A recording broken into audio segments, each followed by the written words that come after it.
যেভাবে লেখা আছে সেভাবেই পড়ছি। গভীর রাত, ঘন জঙ্গল, অন্ধকারে ভালোভাবে কিছুই দেখা যায় না। আমার এক হাতে একটা কাঁচের বোতল, আরেক হাতে একটা আংটি নিয়ে সামনের দিকে এগিয়ে যাচ্ছি। আমার মনে হচ্ছে আমার চারপাশে অনেক জন আছে, কেউ পেছনে, কেউ সাইডে। এমন সময় হঠাৎ আমার পেছন দিকে কেউ যেন গর্জে উঠল, কিরে হুজুর, যদি নিজের জীবনের মায়া থাকে তাহলে ফিরে যা, না হলে কালকে তোর লাশ দাফন করার জন্য কাউকে খুঁজে পাবি না। এইটা শুনে আমার আরো জোরে জোরে দোয়া পড়তে থাকি। রাতের এই গভীর জঙ্গলে যেন জীবন্ত হয়ে উঠেছে।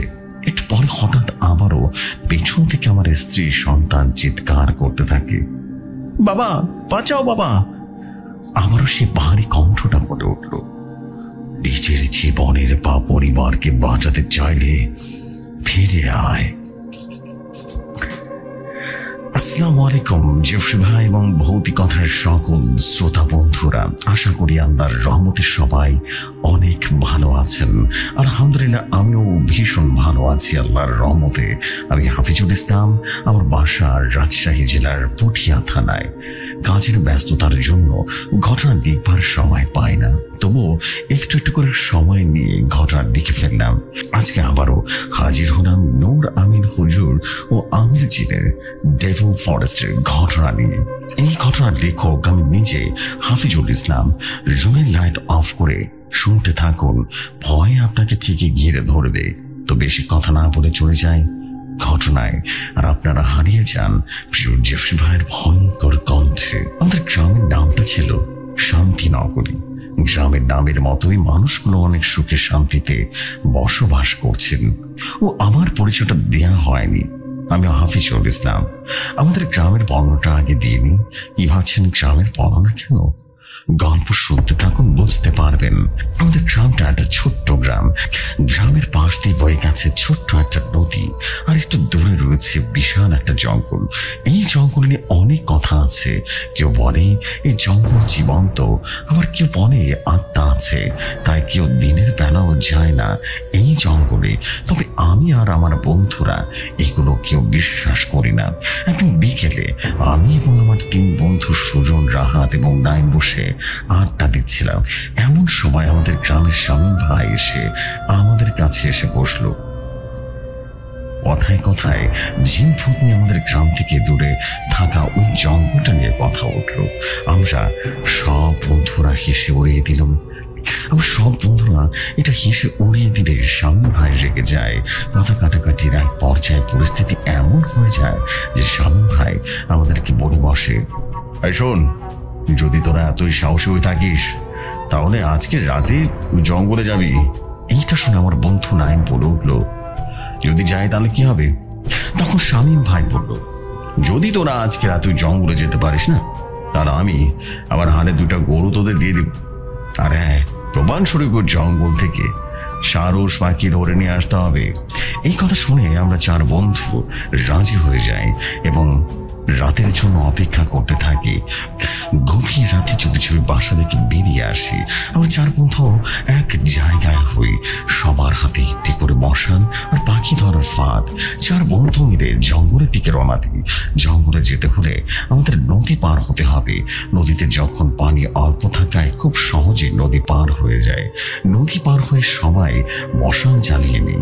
জঙ্গলের দিকে তাকাতেই সেটা কেমন যেন শিউরে উঠল। কেমন একটা ছমছমে পরিবেশ, এতে বরং জঙ্গল, অথচ কোনো প্রাণের কোনো আওয়াজ নেই। 4 জন একসাথে জঙ্গলে প্রবেশ করি। ভয় কি জিনিস তখনও বনের মাঝে বোঝা যায়নি। এমন সময় আমার বন্ধু নাইম বলে উঠল, রে, গ্রামবাসী কতটা বোকা, তারা বলে এই জঙ্গলে নাকি জিন থাকে, এই জঙ্গল নাকি অভিশপ্ত, আর আমি তো দেখছি এখানে ঝিঝি পোকাও নেই। এটা শুনে সবাই একসাথে হাসতে থাকে। আমাদের মাঝে নাইম সাহসী ছিল। এরপর আমরা সাহস করে পাখি ধরার জন্য ফাঁদ পেতে জঙ্গল ঘুরে দেখতে থাকি। হঠাৎ এমন সময় একটা গর্জনের আওয়াজ আসতে থাকে সামনে থেকে। আমরা একটু ভয় পেয়ে যাই। এমন সময় নাইম সামনে এগিয়ে আসে এবং বসার হাতে এগিয়ে আসে। এমন সময় একটা গাছের আড়াল থেকে একটা নেকড়ের বাচ্চা বের হয়ে আসে। আমরা সবাই অবাক হয়ে যাই, একটা নেকড়ের বাচ্চা এইভাবে গর্জন দেয় কিভাবে? কিছু বোঝার আগেই নাইম তার হাতে থাকা মশালটা দিয়ে নেকড়ের বাচ্চায় আঘাত করে, আর সাথে সাথে নেকড়ের বাচ্চাটা রীতিমতো আর্তনাদ করতে করতে সেখানেই হাওয়ার সাথে মিলিয়ে যায়। আমরা সবাই হতভম্বের মতো তাকিয়ে থাকি, এটা কিভাবে সম্ভব? এমন সময় পুরো জঙ্গলের ঝিঝ পোকাগুলো একসাথে ডেকে ওঠে। আমার মাথার উপর দিয়ে অনেকগুলো প্যাঁচাও যেন উড়ে যায়। এমন মনে হচ্ছিল যেন ঘুমন্ত জঙ্গলে কেউ জেগে উঠেছে। হঠাৎ খেয়াল করলাম অন্ধকার ভেদ করে বিশাল বড় আগুনের বনই দেখা যায়। আমাদের কাছে আসতে আমাদের ধারণাটা ভুল হলো। আসলে এগুলো কোনো আগুনের বনই ছিল না, এগুলো হলো বিশাল দেহি নেকড়ে, যাদের চোখগুলো এমন যে আগুনের শিখার মতো জ্বলজ্বল করছে। আর নেকড়ের শরীরগুলো এতটাই বিশাল ছিল যে আমাদের পিঁপড়ার মতো মনে হচ্ছিল। এইটা দেখে ভয় আমাদের কলিজা শুকিয়ে যায়। কিছু না ভেবে সবাই দৌড় দিই। আমাদের পেছনে এখনো সেই ভয়ঙ্কর গর্জনটা শোনা যাচ্ছে। অন্ধকারে কোন দিকে দৌড়াচ্ছি ঠিক নেই। দৌড়াতে দৌড়াতে আমরা একটা বট বৃক্ষের সামনে এসে থেমে যাই। বট বৃক্ষটা দেখে মনে হচ্ছিল কয়েকশো বছরের পুরনো। জঙ্গলের মাঝখানে একটা গাছ দাঁড়িয়ে আকৃতিতে দাঁড়িয়ে আছে। বট গাছের টানে ঝুলন্ত অদ্ভুত মানব আকৃতির কিছু একটা। অন্ধকারের জন্য ভালো করে বোঝা যায় না, আর একটু কাছে আগাতে আমাদের সবার কলিজা শুকিয়ে যায়। সে বট গাছে থাকা ছায়া মানবগুলো রীতিমতো বিদ্যুতের গতিতে এসে নাইমের কলা চেপে ধরে আর ভারী কণ্ঠে বলতে থাকে, পিঠের জানোয়ারের বাচ্চা, তোর সাহস একটু বেশি মনে হয়, কিন্তু তুই ভুল জায়গায় সাহস দেখেছিস। তুই যাকে নেকড়ে মশাল দিয়ে আঘাত করেছিস ওটা আমার ছেলে। এখন তোদের কলিজা বের করে আমার ছেলের কাছে নিয়ে যাব। আমার ছেলে দেখতে অনেক খুশি হবে। এমন সময় আমি খেয়াল করলাম পেছন থেকে আরো অনেকগুলো কালো ছায়া বের হয়ে আসছে। এটা দেখে আমরা বাকি দুইজন বন্ধু সুজন এবং রাহাত পেছনে ঘুরে দৌড় দিই। আমি যেন নিরুপায় হয়ে নাইমকে রেখে পেছনে দৌড় করলাম। দৌড় দেওয়া শুরু করি। পেছন থেকে সেই কালো ছায়াগুলো আরো জোরে জোরে হাসতে থাকে আর বলতে থাকে, পালিয়ে যাবি কোথায় রে? এই জঙ্গলে প্রবেশ করেছিস তোদের ইচ্ছায়, বের হবে আমাদের ইচ্ছায়। আমি কিছু না ভেবে দৌড়াতে থাকি। কিছুক্ষণ পর আমি দেখি আমি নদীর কাছে চলে এসেছি। পেছন থেকে সে ভয়ঙ্কর আওয়াজটা আর আসছে না। আমি প্রাণপণে নদী পার হয়ে পেছনে তাকাতে দেখি সেখানে কালো ছায়াগুলো আর দেখা যাচ্ছে না। আমি এতক্ষণ ধরে দৌড়াচ্ছি কিন্তু গ্রাম যেন দেখতে পাচ্ছি না। এবার আমি ভালোভাবে খেয়াল করে যা দেখলাম তাতে আমার শির দ্বারা দিয়ে শীতল স্রোত বয়ে গেল। আমি দেখলাম আমি আবারও সেই জঙ্গলের মাঝে দাঁড়িয়ে আছি, আর আমার সামনে সে বট গাছ দানবের মতো দাঁড়িয়ে আছে, আর আমার সামনে অগ্নিচক্র সে নেকড়েগুলো অন্ধকার ভেদ করে বেরিয়ে আসছে। আর আমার পেছনে ভারী কণ্ঠে বলে উঠল, বলেছিলাম না জঙ্গলে তোদের ইচ্ছা এসেছিস, আর বের হবে আমাদের ইচ্ছায়।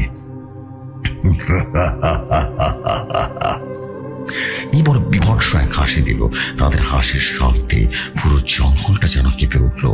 আমার মনে হতে থাকে আজকের এই রাতটাই হয়তোবা আমার জীবনের শেষ রাত। কেউ হয়তোবা জানতেও পারবে না যে কি হয়েছিল আমার সাথে। এদিকে সে নেকড়েগুলো আমার দিকে এগিয়ে আসতে থাকে। আমি আমার বোনকে বোঝাতে থাকি এত সহজে হেরে গেলে চলবে না।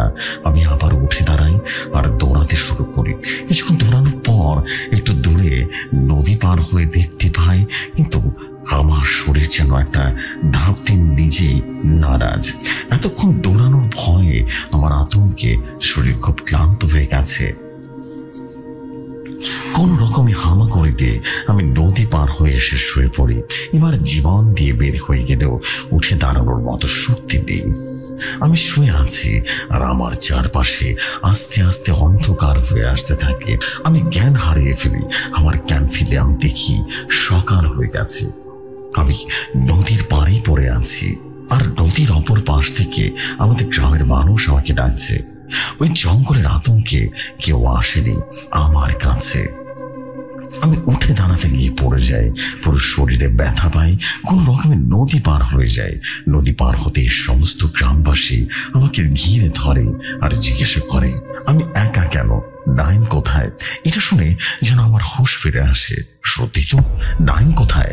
কালকে রাতে ওই কনক থাদার মধ্যে পড়ার পর আমি নাইনের কথা ভুলে গিয়েছি। গ্রামবাসী বলে উঠল, রাতে হঠাৎ সুজনার রাতের চিৎকারে আমাদের ঘুমটা ভেঙে যায়। এরপর ওদের মুখ থেকে কিছু শোনার পর আমরা গ্রামবাসীরা বসান হাতে নদী পার হয়ে এসে দাঁড়াই। রাতের অন্ধকারে বড় হচ্ছিল জঙ্গলটা জীবন্ত হয়ে উঠেছে। জঙ্গলের ভেতর থেকে ভয়ঙ্কর সব আওয়াজ আসছিল, তাই আমরা কেউ জঙ্গলে প্রবেশ করিনি। এইটা শুনে আমি ভাবতে থাকি, গ্রামবাসী যদি এখানে বসান হাতে দাঁড়িয়ে থাকে, তারা আমি প্রথমবার নদী পার হয়ে ওদের দেখতে পেলাম না কেন। এরপর আমি রাতের সমস্ত ঘটনা গ্রামবাসীকে খুলে বলি। তারা সবকিছু শুনে ভয় আতঙ্কে ওঠে। তারপর সব গ্রামবাসী মিলে নদীর পার ধরে ডাইনকে খুঁজতে থাকে, কিন্তু কেউ জঙ্গলের ভেতরে যাওয়ার মতো সাহস পায় না। এভাবেই সারাদিন খোঁজার পরে ডাইনকে পাওয়া যায় না। এরপর গ্রামবাসী হতাশ হয়ে গ্রামে ফিরে আসে। এরপর কেটে যায় প্রায় 3টা মাস। ডাইনকে আর খুঁজে পাওয়া যায়নি। আর জঙ্গলকে নিয়েও কেউ কোনো কথাও বলেনি। ডাইন মারা যাওয়ার পর আমি সুজন এবং রাত আগের মতো আর আড্ডা দিতে পারতাম না। আমাদের জীবনে এক ভয়ঙ্কর দুঃস্বপ্ন হয়ে গেছিল সেই রাত্রি। কি ভাবছেন শ্রোতা বন্ধুরা? ঘটনা এখানে শেষ না, ঘটনা তো মাত্র শুরু হলো। রাতে ঘুমিয়েছিলাম, হঠাৎ করে গ্রামবাসীর চিৎকারের আওয়াজে আমাদের ঘুমটা ভেঙে গেল। বাইরে বেরিয়ে দেখি সব গ্রামবাসী এক হয়ে দাঁড়িয়ে আছে। সেখানে যেতে শুনলাম একজন বলছে আমার বাড়ির সব গরু নাকি মারা গেছে। গরুর ছটফটানি আওয়াজ শুনে বাইরে এসে দেখি গরু মরে পড়ে আছে।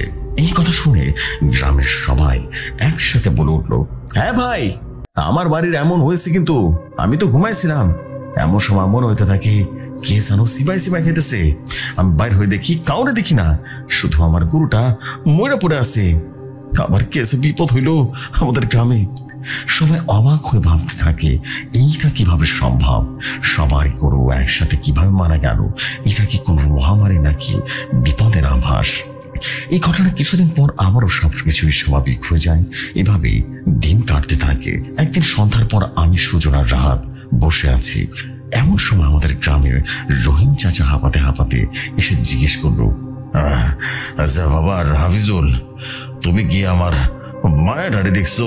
এইটা শুনে আমি বললাম, কই না তো চাচা, কি হয়েছে?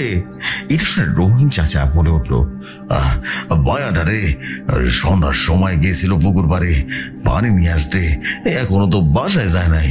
রহিম চাচার মেয়ের নাম রহিমা, বয়স 15 থেকে 17 বছর হবে। রহিম চাচার কথা শেষ হওয়ার আগে জামিল ভাই কান্না করতে করতে জিজ্ঞেস করলো, আমার পোলাটারে দেখছো তোমরা? হ্যাঁ, পোলাটারে দেখছো? এই কথা শুনে আমরা যে হতভম্ব হয়ে যাই। একই সাথে 2টা মানুষ নিখোঁজ হলো কিভাবে? এরপর পুরো গ্রামবাসীরা মিলে রহিম চাচার মেয়ে আর জামিল ভাইয়ের ছোট ছেলেকে খুঁজতে বের হয়, কিন্তু অনেক খোঁজার পরেও কোথাও খুঁজে পাওয়া যায় না। এদিকে রহিম চাচার জামিল ভাইয়ের পরিবারে কান্নার রোল পড়ে যায়। পরের দিন সকালে ওই দুজনের লাশ পাওয়া যায় জঙ্গলের পাশে ওই নদীর পাড়ে। তাদের লাশের অবস্থান দেখে পুরো গ্রামবাসী বেশ আঁতকে ওঠে।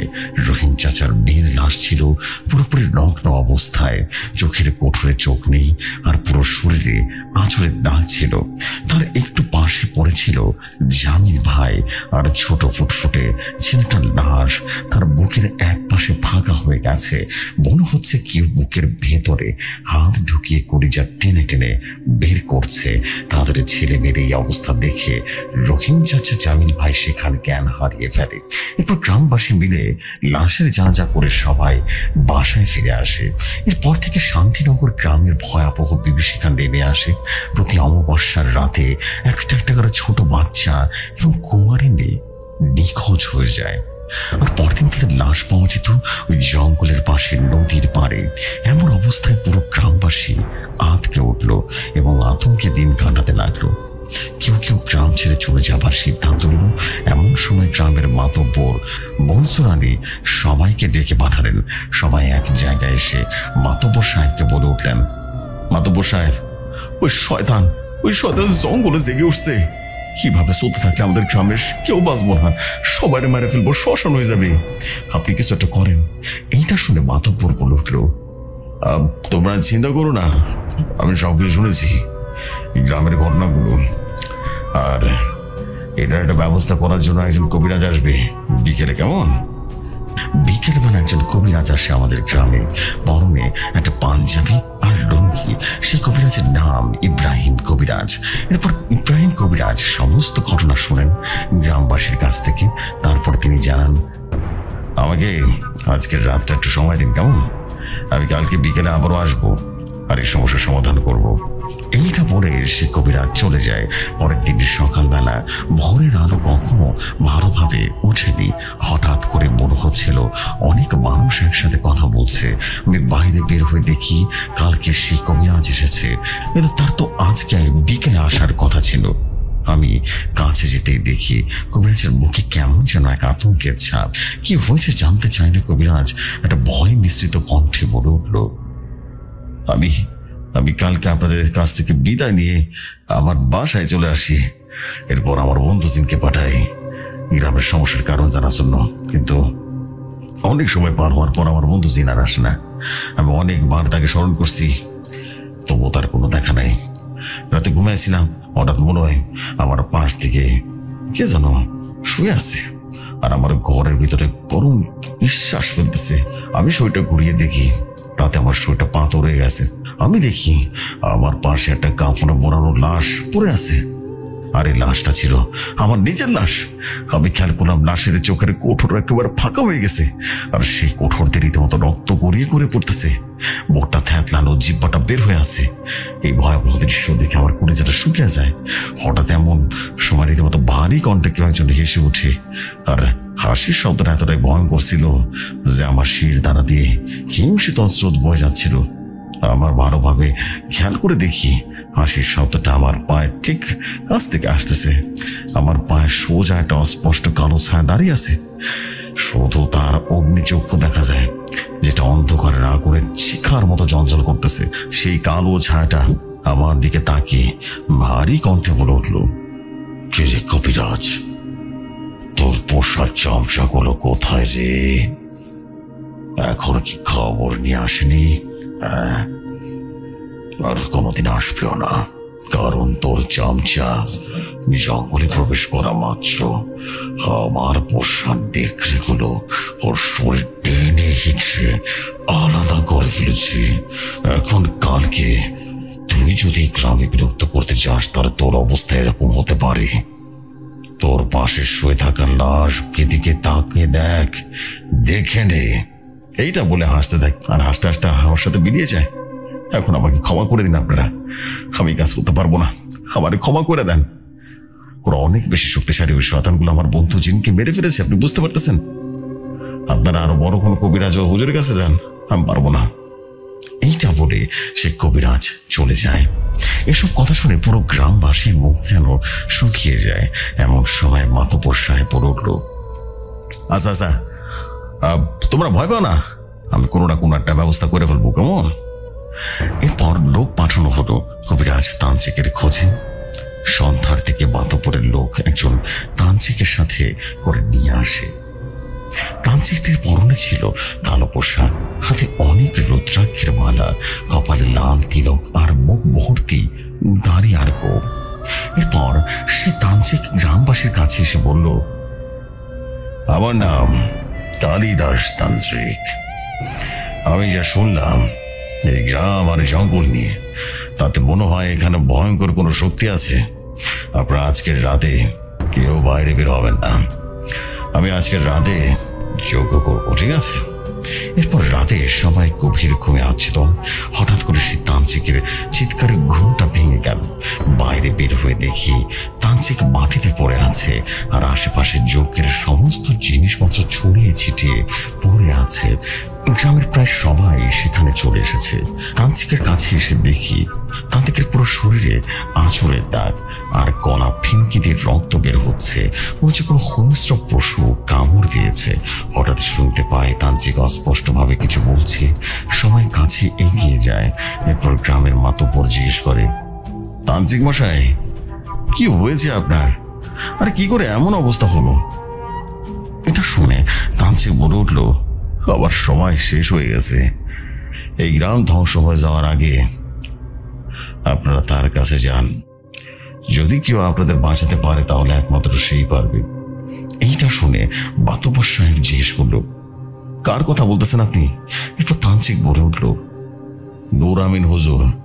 এই গ্রাম থেকে 5 গ্রাম পরে তার বাসা। এতটুকু বলি তান্ত্রিক তার শেষ নিঃশ্বাস ত্যাগ করলেন। এটা দেখে পুরো গ্রামবাসী হতভম্ব হয়ে যায়।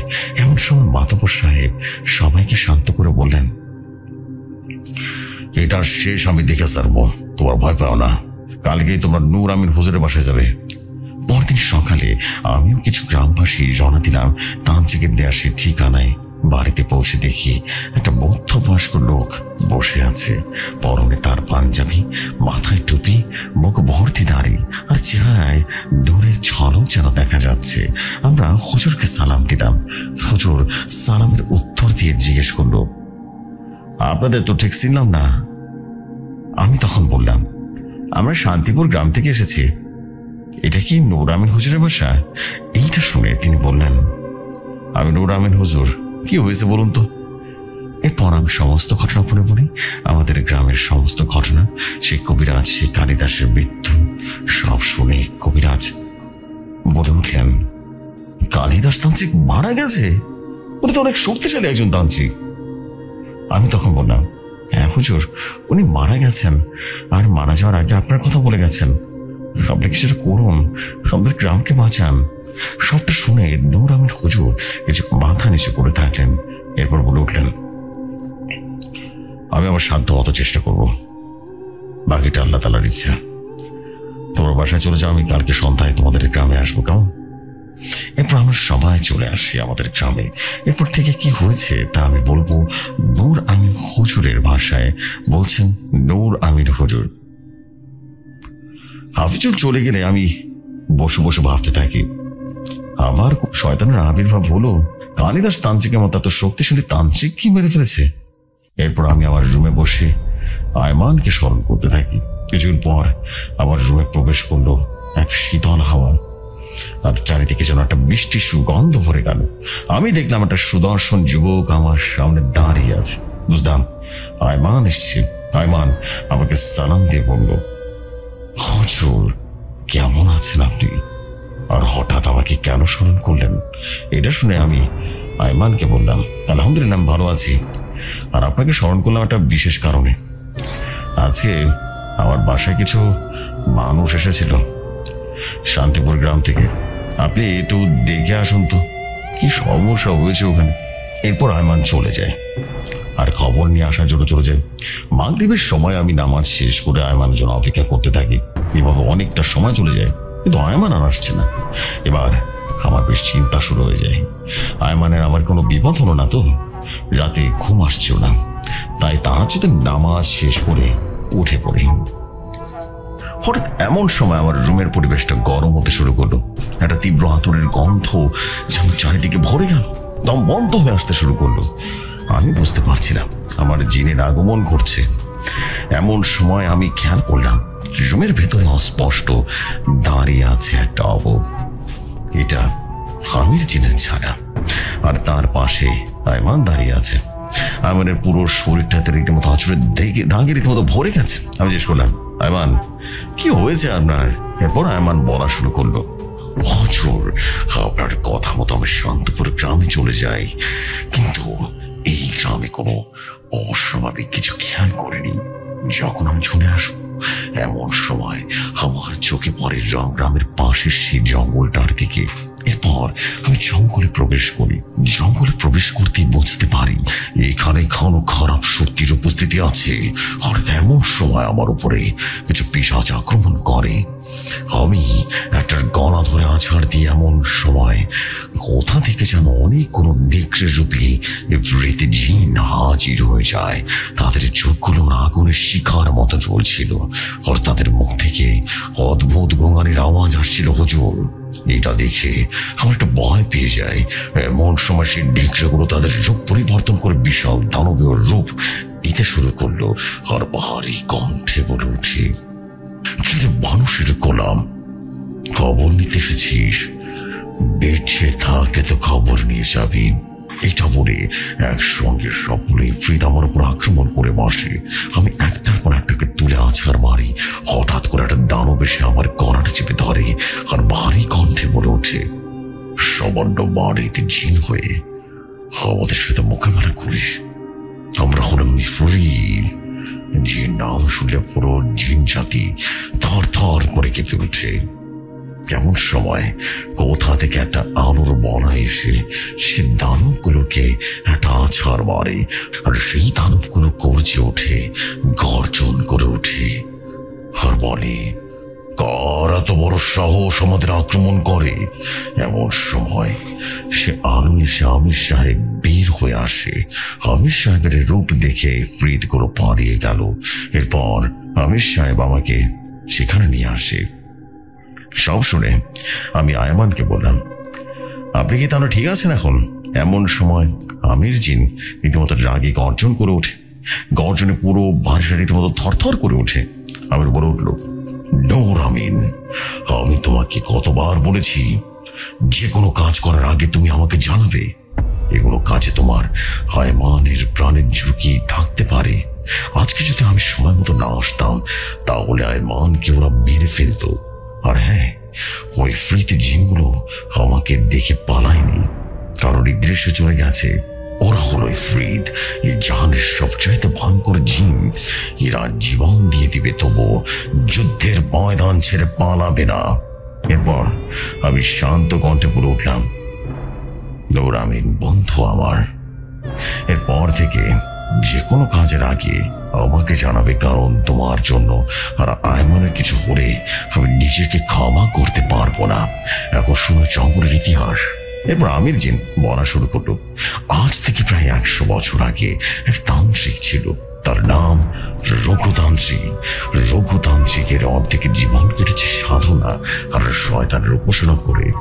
তার জীবনের একটাই লক্ষ্য ছিল, সে পৃথিবীর সবচাইতে শক্তিশালী তান্ত্রিক হবে।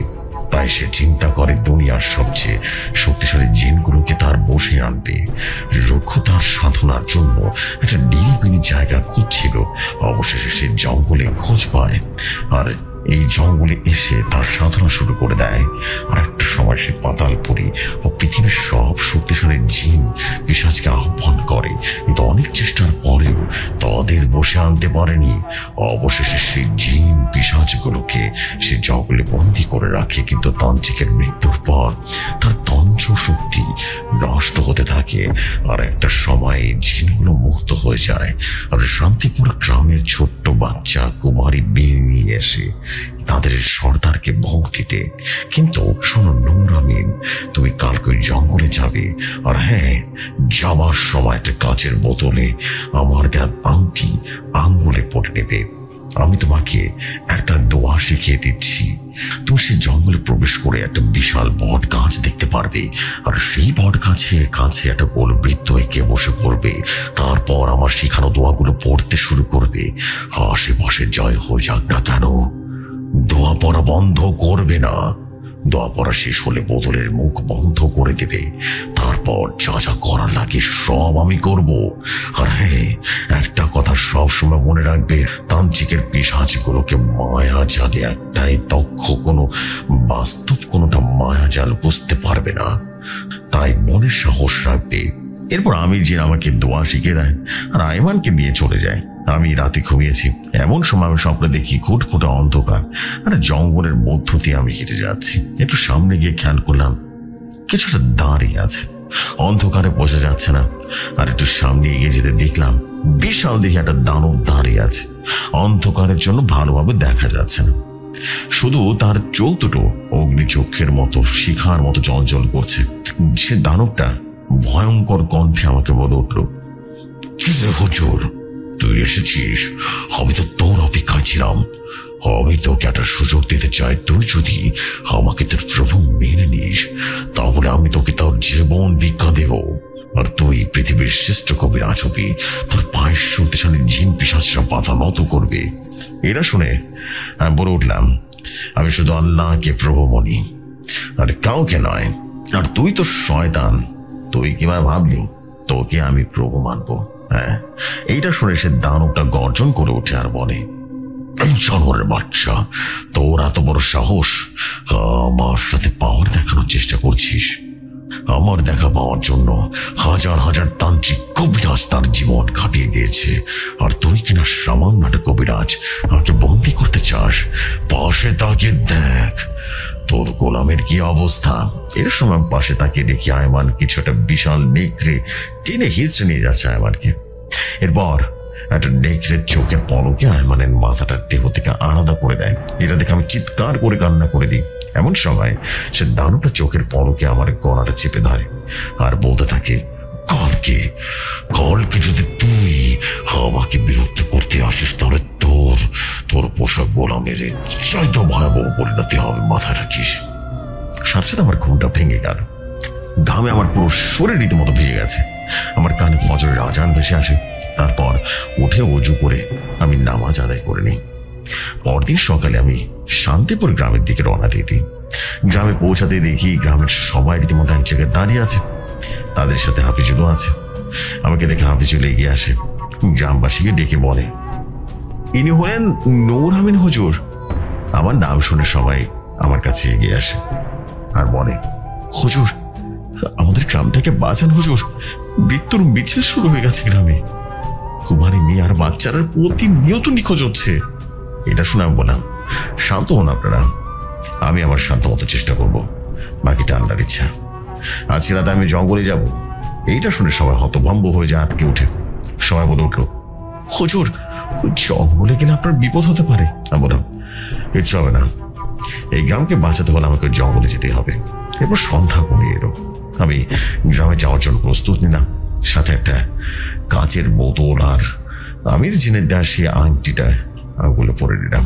এমন সময় হাফিজুল ও গ্রামবাসী এসে বলল, হুজুর, আমরাও যেতে চাই আপনার সাথে। আমি বললাম, না না না, আপনারা গেলে বিপদ হবে। এরপর হাফিজুল বলে উঠল, হুজুর, আমরা নদীর এপারে থাকবো, তবুও আপনার সাথে যাব।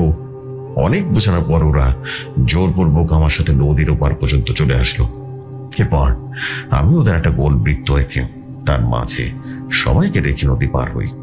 নদী পার হয়ে দেখে সে জঙ্গলটা রাতের অন্ধকারে ভয়ঙ্কর রূপ নিয়েছে এবং ভয়ঙ্কর রূপে দাঁড়িয়ে আছে।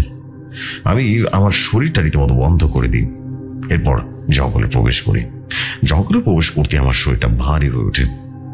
আমার মনে হচ্ছিল জঙ্গলটা রীতিমতো জীবন্ত হয়ে উঠেছে। আমি সেই বট গাছটা খুঁজতে শুরু করি। সামনের দিকে যত এগোচ্ছি মনে হচ্ছিল পেছন থেকে কেউ যেন এগিয়ে আসছে। হঠাৎ কে যেন পেছন থেকে গর্জন করে উঠল আর ভারী কণ্ঠে বলল, হুজুর, ফিরে আয়, নইলে তোর লাশ জানাজা করার জন্য কাউকে খুঁজে পাবে না। আমি সামনের দিকে এগিয়ে যেতে থাকি। হঠাৎ আমার পেছন থেকে আমার সন্তান চিৎকার করে ওঠে আর বলতে থাকে, বাবা, বাঁচাও, বাবা বাঁচাও, আমাদেরকে মেরে ফেলবে, তুমি ফিরে এসো। আমার কলিজাটা কেঁপে ওঠে, আমার ছেলে এখানে এলো কিভাবে? এরপর আমার আমিনের কথা মনে পড়ে যায়। এই জঙ্গলের পিশাচগুলোর মায়াগুলোর অনেক বেশি দক্ষ, তাই আমি পিছনে না তাকিয়ে সামনের দিকে এগিয়ে যাই। কিছু তো যাওয়ার পর দেখি আমার সামনে একটা দানবীয় আকৃতির বট গাছ দেখতে পাই। মনে হচ্ছে পুরো জঙ্গলটা যেন বট গাছের কাছে মাথা নত করে আছে। এমন সময় আমির জিন আমার মাথার ভেতর থেকে বলে উঠল, নূর আমিন, দেরি না করে এখনই গোল বৃত্তির মাঝে আমার শেখানো দোয়াটা পড়তে থাকো। আর হ্যাঁ, কিছু হয়ে যাক, নিজের মনকে শক্ত রাখবে। এরপর আমি সেখানে গোল বৃত্ত এঁকে বসে পড়ি। আমি শেখানো দোয়া পড়তে থাকি এবং অনেকটা সময় কেটে যায়। পুরো জঙ্গলের পরিবেশটা স্তব্ধ হয়ে যায়। হঠাৎ আমার কানের কাছে একটা ভারী কণ্ঠ বলে উঠল, নূর আমিন, বন্ধ কর তোর দোয়া পড়া, এর পরিণাম কিন্তু ভালো হবে না বলে দিচ্ছি, বন্ধ কর বলছি। আমি আরো জোরে জোরে দোয়া পড়ছি। এমন সময় পুরো জঙ্গলটা রীতিমতো জীবন্ত হয়ে উঠেছে। মনে হচ্ছে হাজার হাজার হিংস্র পশু একসাথে আর্তনাদ করছে। তাদের চিৎকারে আর্তনাদে এতটাই ভয়ঙ্কর ছিল যে মনে হচ্ছিল জঙ্গলে রীতিমতো কেমন শুরু হয়ে গেছে। কিছুক্ষণ এভাবে চলার পর আমি খেয়াল করলাম বিশাল একটা কালো ধোঁয়ার বলয় ঘুরতে ঘুরতে এসে আমার হাতে থাকা কাচের বোতলে প্রবেশ করছে। সমস্ত কালো ধোঁয়া বোতলে প্রবেশ করলে আমি বোতলটা মুখটা বন্ধ করে দিই সঙ্গে সঙ্গে বোতলটা আগুনে ধরে যায় আর আমার হাত থেকে মাটিতে পড়ে যায়, আমার সাথে মিলে যায়। জঙ্গলের পরিবেশ শান্ত হয়ে গেছে। আমি মনে মনে ভাবছি সব কিছু ঠিক হয়ে গেছে, কিন্তু হঠাৎ সেই গাছটার চারপাশে আলো অন্ধকারে রীতিমতো ঢেকে যায়। চারপাশে পচা বোটকা গন্ধে রীতিমতো ভরে গেল। হঠাৎ বট গাছের আশেপাশে বাতাসটা রীতিমতো বলতে শুরু করলো। দেখে মনে হচ্ছে বট গাছটা কেমন যেন জীবন্ত হয়ে উঠেছে। হঠাৎ সে বট গাছ ভেদ করে বিশাল দেখি এক দানব বের হয়ে আসে। তার চেহারা ছিল অনেক বেশি ভয়ঙ্কর, বিভৎস। তার পুরো শরীর রীতিমতো আগুনের তলা বেরোচ্ছিল। তার মাথায় দুটো শিং, সেই শিংয়ের মাঝেও দুটো দাও দাও করে আগুন জ্বলছে। সে দানবটার পেছন থেকে আরো কিছু নেকড়ে বেরিয়ে আসলো। নেকড়েগুলো ছিল স্বাভাবিকের চেয়ে অনেক বেশি বড়। তার চোখগুলো রীতিমতো আগুনের শিখার মতো জ্বলজ্বল করছে। হঠাৎ সে দানবটা এসে আমাকে গোল বৃত্ত থেকে তুলে ছুঁড়ে মারলো। আমি যেন হতভম্বের মতো তাকিয়ে আছি। এইটা কিভাবে সম্ভব? এই শয়তানটা তো গোল বৃত্ত আসলো কিভাবে? এমন সময় সে দানবটা ভারী কণ্ঠে বলে উঠল, কি রে হুজুর, আমার অনুসারীদের বন্দি করে কি ভেবেছিস? ওরা আমার অনুসারী ছিল মাত্র সামান্য ফ্রিদ, আর আমি হলাম এই ফ্রিদের সর্দার। আমার ইশারায় এই জঙ্গলের ফ্রিদরা চলে। তবে সাহস কি করে হয় আমার অনুসারীদের বন্দি করার? সামান্য মানুষ হয়ে তুই এসেছিস আমাদের সাথে লড়াই করতে। আমার পিছনে তাকিয়ে দেখেছিস এরা আমার গোলাম। এদের যদি এখন আদেশ দেই তোর শরীর ছিন্ন করে ফেলবে। দেখবি নাকি আমার গোলামের ক্ষমতা দেখবি? এটা বলে একটা মুচকে হাসি দিল সেই দানবটা। এরপর সেই নেকড়েগুলো আমার দিকে রীতিমতো এগিয়ে আসতে থাকে। সবগুলো নেকড়ে একসাথে আমার উপরে ঝাঁপিয়ে পড়বে। ঠিক এমন সময় জঙ্গলের পরিবেশটা থমকে যায়। পুরো জঙ্গলটা রীতিমতো কেঁপে কেঁপে ওঠে। হঠাৎ একটা সাদা আলোর বলয় জঙ্গলের এই পাশ থেকে ও পাশে চলে যায়। এইটা দেখে সে দানবটা রীতিমতো গর্জে ওঠে আর বলতে থাকে, এভাবে পালিয়ে না গিয়ে সামনে আয় পারলে। এমন সময় বিদ্যুতের গতিতে সেই সাদা আলোর বলয়টা নেকড়েগুলোকে রীতিমতো তুলে আছাড় মারল। চোখের সামনে সে সাদা আলোটা আসতে থাকে এবং একটা মানুষের অভাব নিল। আমি দেখলাম আমার সামনে আমার বন্ধু আমির দাঁড়িয়ে আছে। আমির চিন আমাকে বলল, বন্ধু তুমি ঠিক আছো তো? এমন সময় সে দানবটা আমিরকে বলে উঠল, রে তুই বলার জন্য এখানে এসেছিস? এর শুনে আমির যে একটা বোঝকে হাসিতে বলল, লুসিফার তোর শক্তির খুব অহংকার তাই না?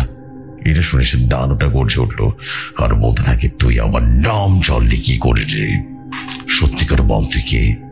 আর এটা আমার জঙ্গল, আমার ইশারায় সবকিছু হয়। আমি খেয়াল করলাম সে দানবটার শরীরটা আরো বড় হতে থাকে। তার পিঠ থেকে দুটো কেমন যেন হাত বেরিয়ে আসে। কিছু বুঝে ওঠার আগে বিদ্যুতের গতিতে আমির রীতিমতো তাকে তুলে আছাড় মারল। এটা দেখে আমি দোয়া পড়তে থাকি। এমন সময় সে দানবটা আমার দিকে তেড়ে আসে, একটা হাসি দিয়ে ওঠে আর বলে, হুজুর এসব দোয়া পরে কোনো লাভ নেই রে। তুই আর তোর গোলাম আজকে এখানেই মরবি। তোদের দুজনকে আমার অনুসারে নেকড়ে ছিঁড়ে খাবে। তোরা শুধু আমার নামটাই জানিস, লুসিফার। লুসিফারের ক্ষমতা কতটা সেটা জানিস না। এমন সময় আমির জিন উঠে দাঁড়ালো। আমি খেয়াল করলাম আমির জিন রাগে তার চোখ থেকে রীতিমতো অগ্নিশিখা প্রতিফলিত হচ্ছে। আমির জিন বিকট এক চিৎকারে বলে ওঠে। তার চিৎকারে পুরো জঙ্গলটা রীতিমতো কেঁপে ওঠে। আমি দেখলাম আমির জিনের শরীর ধীরে ধীরে পরিবর্তন হচ্ছে। তার শরীর বিশাল দানবের আকার ধারণ করলো। তার পিঠ থেকে দুটো ডানা বেরিয়ে আসে। আমির জিনের শরীর থেকে নীল আলো প্রতিফলিত হচ্ছিল। আমির এমন ভয়ঙ্কর রূপ দেখে আমি রীতিমতো আটকে উঠি। এমন সময় আমির আমাকে বলে উঠল, তোমার হাতে থাকা আংটিটা মাটিতে স্পর্শ করো। আমি আংটিটা মাটিতে স্পর্শ করতেই আমার চারপাশে সুরক্ষা কুণ্ডি তৈরি হয়ে যায়। এমন সময় আমির আমাকে বলে উঠল, আমিন এখন শুধু দেখতে থাকো। আমি চোখের পলকে সে দানবের গলা চেপে ধরলো আর বলতে থাকে, কি রে লুসিফার, শয়তানের অনুসারী, তুই এখনো আমাকে চিনতে পারিসনি? আমি হলাম আমির, জিনদের নেতা। এইটা ফলে সে লুসিফারকে একটা আছাড় মারে। শুরু হয়ে যায় এক ভয়ঙ্কর যুদ্ধ। কি ভয়ঙ্কর সেই যুদ্ধ! পুরো জঙ্গল রীতিমতো উঠছে, মনে হচ্ছে কেমন শুরু হয়ে গেছে। এবার কিছুক্ষণ চলার পর দেখলাম আমির জিন একটা সামনে দাঁড়িয়ে আছে এবং আমির জিন বেশ আহত। আমি আমাকে বলে উঠল, নূর আমিন, আমি লুসিফারকে বট গাছে বন্দি করে দিয়েছি, আর কোনো সমস্যা নেই, এই গ্রাম বিপদ মুক্ত, এখন আমি আসি। এটা বলে আমিন জিন চলে যায়। আর আমি রীতিমতো নদী পার হয়ে গ্রামবাসীর কাছে চলে আসে। গ্রামবাসী আমাকে দেখে জিজ্ঞেস করলো, হুজুর আপনি ঠিক আছেন তো? এমন ভয়ঙ্কর আওয়াজ আসছিল জঙ্গল থেকে। আমরা অনেক চিন্তায় ছিলাম। আমি গ্রামবাসীকে শান্ত করলাম, সব শুনে, আর বললাম, সব ঠিক হয়ে গেছে, আপনাদের আর কোনো ভয় নেই। এখন থেকে এই গ্রাম অভিশাপ মুক্ত। আকাশটা যেন অভিমানে মুখ ভার করে আছে। ঝিরে ঝিরে বৃষ্টির মাঝে জানান দিচ্ছে তার অস্তিত্ব, আবার পরক্ষণে কোথায় যেন মিলিয়ে যাচ্ছে। এই স্যাঁতস্যাঁতে আবহাওয়ায় মনটা এমনিতেই ভালো থাকে না। তার উপরে আজ প্রায় 3 ঘন্টা ধরে আমার এক ভাঙাচোরা হাইওয়ে এগিয়ে চলেছি। গন্তব্যস্থল পশ্চিমবঙ্গের এক বিমৃত গ্রাম, নাম তার পলাশডাঙ্গা। গাড়ি ড্রাইভিং সিটে বসে আছে আমার দীর্ঘদিনের বন্ধু এবং ব্যান্ডের লিড গিটারিস্ট অয়ন। ওর চোখে মুখে এক অদ্ভুত চাপা উত্তেজনা। আমাদের ব্যান্ড নৈখত, বয়স এখন 5 বছর। বহু কাঠখড় পড়িয়ে ছোট বড় নানা অনুষ্ঠানে গান গেয়ে আমাদের ধীরে ধীরে নিজেদের একটা পরিচিতি তৈরি হয়েছে। কিন্তু এখনো সেই বড় সুযোগটা আসেনি যা আমাদের স্বপ্নকে সত্যি করতে পারে। এই স্বপ্নের অংশ হিসেবে আমাদের পলাশডাঙ্গা যাত্রা। আর কত দূর রে অয়ন? হ্যাঁ, পেছনের সিট থেকে অধৈর্য গলায় প্রশ্নটা ছুড়ল আমাদের ব্যান্ডের ড্রামার শুভ। ওর হাতে একটা চিপসের প্যাকেট, যার প্রায় অর্ধেকটাই শেষ। অয়ন এবার রিয়ার ভিউ মিররটা শুভর দিকে তাকিয়ে মুচকি হাসি দিল। এই তো এসে গেছি প্রায়। গুগল ম্যাপস বলছে আর মিনিট 15 রাস্তা, কিন্তু ম্যাপের উপর তো ভরসা করা কঠিন। এখানকার নেটওয়ার্ক বড্ড দুর্বল, বুঝলি? আমি জানালার বাইরে তাকিয়েছিলাম। দুপাশে দিগন্ত বিস্তৃত সবুজে ধান ক্ষেত, মাঝে মাঝে দু একটা মাটির বাড়ি চোখে পড়ে, কিন্তু জনবসতি খুবই কম। ভেজা মাটির সোদা গন্ধটা গাড়ির ভেতরেও এসে লেগেছে। কি শান্ত স্নিগ্ধ পরিবেশটা, ভালো লাগারই কথা, কিন্তু আমার মনের ভেতরে কেমন যেন খচখচ করছিল। কিন্তু জায়গাটা বড্ড নির্জন মনে হচ্ছে না? হ্যাঁ, আমি আমার ভাবনাটা প্রকাশ করলাম। এইখানে নাকি পুরনো লোকসঙ্গীত শিল্পী থাকেন, যিনি এমন কিছু সুর জানেন যা কেউ জানে না। কথাটা বিশ্বাস করতে একটু অবাক লাগছে। দেখুন, আমার দিকে এক পলক তাকিয়ে আমার রাস্তায় চোখ রাখলো। আরে রাগ তোর অবাক হওয়া, এই মানুষটার কথা আমাদের বলেছিলেন সে বিখ্যাত মিউজিক ডিরেক্টর অনিদা, মনে নেই তোর? উনি তো বললেন যদি আমরা আমাদের নতুন অ্যালবামের অন্যরকম একদম মাটির কাছাকাছি কোনো সুর ব্যবহার করতে পারি তাহলে সেটা নাকি নতুন এক মাত্রা পাবে। আর এই শিল্পী, যার নাম যতদূর শুনেছি, জানি নাম, ও হ্যাঁ, কানাই দাস, তার কাছে নাকি এমন এক সুরের সংগ্রহ আছে যা বহু প্রজন্ম ধরে শুধু মানুষের মুখে মুখে টিকে আছে, কোথাও কোনো রেকর্ড করা নেই। শুভর চিপস খাওয়াটা তখনও চলছে। প্যাকেটের ভেতরে হাত ঢোকাতে ঢোকাতে সে বলল, কিন্তু লোকটা রাজি হবে আমাদের গান শেখাতে? আজকালকার দিনে কেউ নিজের সৃষ্টি অন্য কাউকে দেয়? এত সহজে দেয়? অয়নের আত্মবিশ্বাস তখন তুঙ্গে। আরে বাবা, তার জন্যই তো আমরা নিজেরা এসেছি, তাই না? অনেক একটা চিঠিও লিখেছিলেন। তাছাড়া আমরা তো সুর চুরি করতে আসিনি, আমরা তার কাছ থেকে শিখতে এসেছি। আমরা তাকে যোগ্য সম্মান দিয়ে কাজটা করতে চাই। প্রয়োজনে তাকে আমরা অ্যালবাম ক্রেডিটও দেবো, সমস্যা কোথায়? কথাটা বলতে বলতে আমরা এক ছোট্ট বাজারের মতো জায়গায় এসে পৌঁছালাম। এখানে কয়েকটা দোকানপাট, একটা চায়ের দোকান, আরো কিছু মানুষের আনাগোনা চোখে পড়ল। অয়ন গাড়ির রাস্তাটার এক পাশে দাঁড় করিয়ে গাছ নামিয়ে একজন বয়স্ক লোককে জিজ্ঞেস করলো, ইয়ে দাদা, কানাই দাসের বাড়িটা কোন দিকে বলতে পারেন, যিনি গান বাজনা করেন আর কি? লোকটা আমাদের দিকে আপাতমস্তক এক জরিপ করলো। শহরে পোশাক আর আমাদের আধুনিক গাড়িটা সম্মত এই গ্রামের একেবারেই বেমানান লাগছিল। লোকটা কিছুক্ষণ চুপ করে থেকে বলল, কানাই ওজা, ও তো সামনের কাঁচা রাস্তাটা ধরেই সোজা চলে যান, একেবারে শেষ মাথায় যে ভাঙা মন্দিরটা দেখতে পারবেন, তার পাশে ওনার বাড়ি। কিন্তু আপনারা কেন যাইতেছেন ওখানে? লোকটার গলায় কেমন যেন সন্দেহের একটা সুর। হাসি মুখে বলল, আমরা কলকাতা থেকে এসেছি ওনার কাছে গান শিখতে। আমাদের উত্তরটা যেন লোকটার মুখের ভাবটা পাল্টে গেল। কেমন এক অদ্ভুত দৃষ্টি সে আমার দিকে তাকিয়ে রইল, যেন আমরা কোনো ভুল জায়গায় এসে পড়েছি। কোনো কথা না বলে সে নিজের কাজে মন দিয়ে দিল। আমরা আবারও গাড়ি ছাড়লাম। কাঁচা রাস্তাটা বেশ সরু আর কর্দমাক্ত। বৃষ্টির জল জমে জায়গায় জায়গায় ছোট ছোট ডোবার সৃষ্টি হয়েছে। সাবধানে গাড়ি চালাতে চালাতে অয়ন বলল, লোকটার ব্যবহার কেমন যেন অদ্ভুত লাগলো না? হ্যাঁ, আমি বললাম, হয়তো বা অচেনা রূপ দেখে অবাক হয়েছে, বাদ দে। কিছুক্ষণ পর আমরা সেই ভাঙা মন্দিরের কাছে এসে পৌঁছালাম। মন্দিরটা বহু পুরনো, দেয়ালের গা বেয়ে বট অশ্বয়ের ঝরে নেমেছে। তার পাশেই একটা ছোট্ট একটা মাটির বাড়ি। বাড়ির সামনে একটা তুলসী মঞ্চ। ওর উঠোনের একটা কোণে কয়েকটা হাঁস মুরগি চড়ে বেড়াচ্ছে। পরিবেশটা এতটাই শান্ত যে নিজের নিঃশ্বাসের শব্দ শোনা যায়। আমরা গাড়ি থেকে নামলাম। আগে, আমি আর শুভ পেছনে। বাড়ির দরজাটা ভেজানো ছিল। ইতস্তত করে কয়েকবার ডাক দিল, কানাই বাবু, কানাই দাস বাড়িতে আছেন নাকি? কোন উত্তর এলো না। যেন মুহূর্তের মধ্যে চারিদিকে নিস্তব্ধতা। এক অস্বস্তিতে পড়লাম। শুভ ফিসফিস করে বলল, বাড়িতে কেউ নেই মনে হচ্ছে, চল ফিরে চল। ঠিক সেই মুহূর্তে ভেতর থেকে এক বয়স্ক কিন্তু গম্ভীর গলার আওয়াজ ভেসে এলো। কে?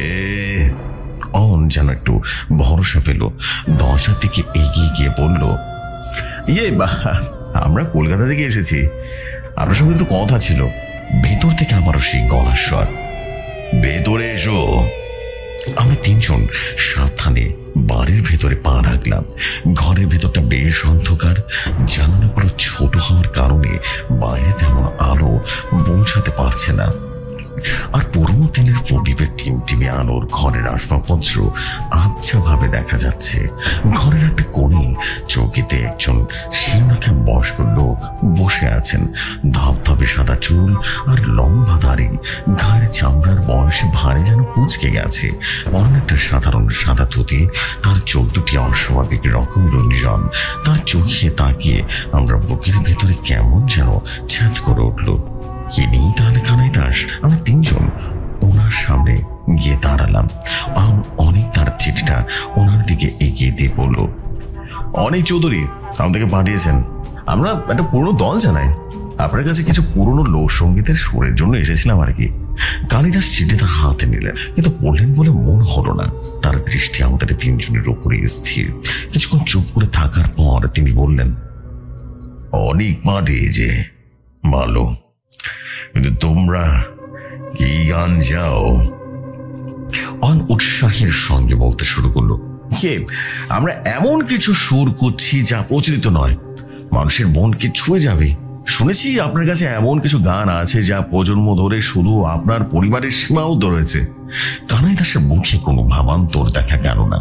তিনি শান্ত গলায় বললেন, আমার কাছে অনেক গান আছে, কিছু আনন্দের, কিছু দুঃখের, আবার কিছু গান আছে যা মানুষের জন্য নয়।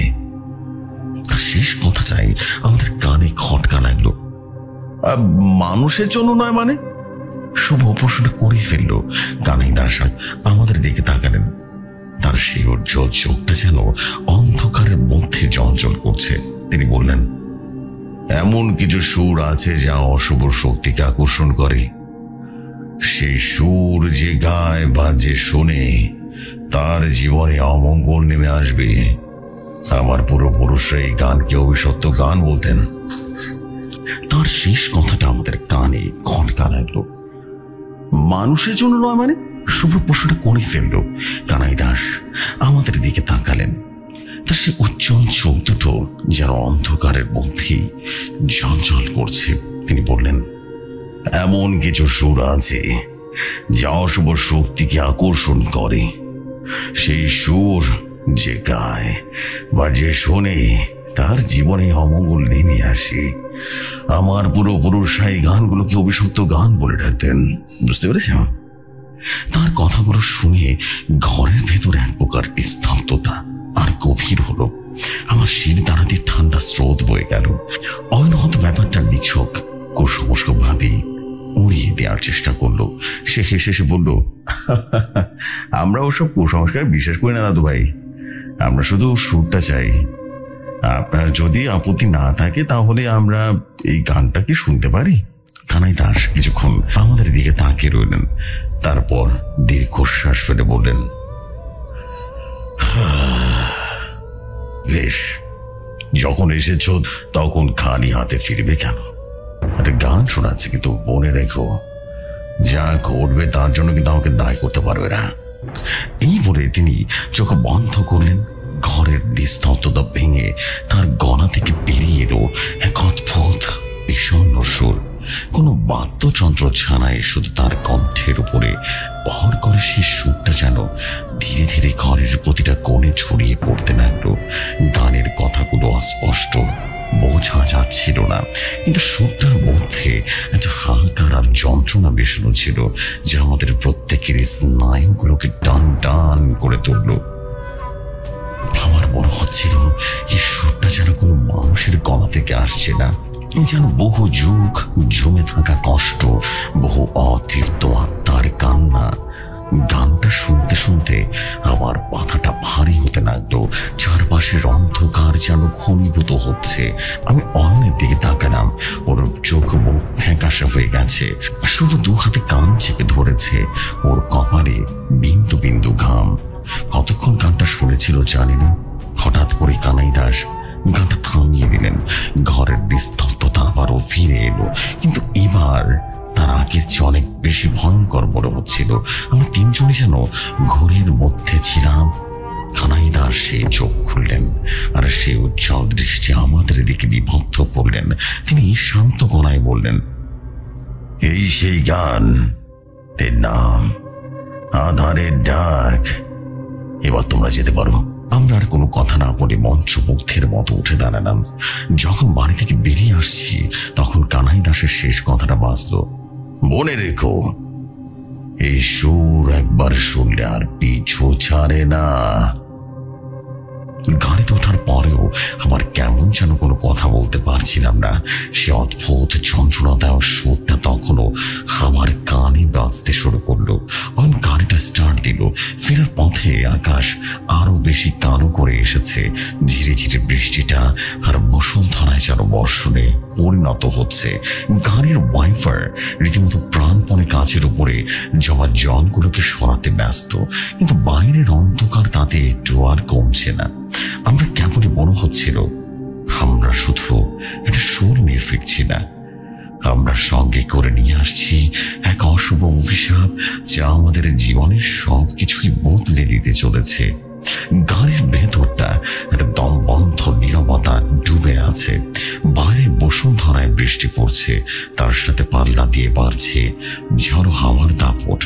বিদ্যুতের ঝলকানিতে মাঝে মাঝে চারপাশটা ক্ষণিকের জন্য আলোকিত হয়ে উঠছে।